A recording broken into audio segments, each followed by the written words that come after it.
যেমন ঠান্ডা পড়েছে রোজই মনে হচ্ছে সন্ধ্যাবেলা কিছু না কিছু তৈরি করে খাই। আজকে করব চাকা পকোড়া, যে পকোড়া রাস্তায় নয় আমাদের পেটে গড়ায়।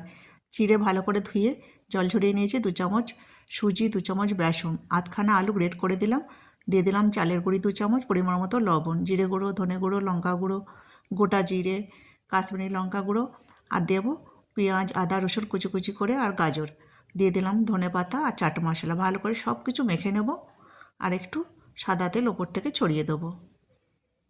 এবারে এক একটা বল আকারে করে নিয়েছি, করে মাঝখানে একটা গোল করে নেব, আর ঠিক চাকার শেপে তৈরি করে নেব। দেখুন তৈরি হয়ে গেল একটা। এবার ওপর থেকে একটু আমি কর্নফ্লাওয়ার ছড়িয়ে দিলাম যাতে একটু মজমজে হয়। তেল গরম হয়ে গেছে, এক এক করে চাকাগুলো তেলে ছেড়ে দিলাম।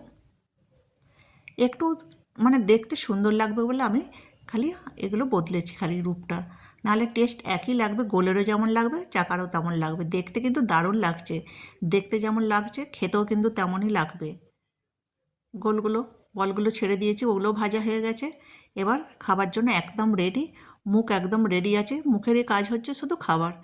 আমি একটা খেয়েও নিলাম, আর একটা ভেঙে দেখাই কতটা মচমচে হয়েছে। ভালো লাগলে ভিডিওটি লাইক করবেন আর সাবস্ক্রাইব করে পাশে থাকবেন। ধন্যবাদ।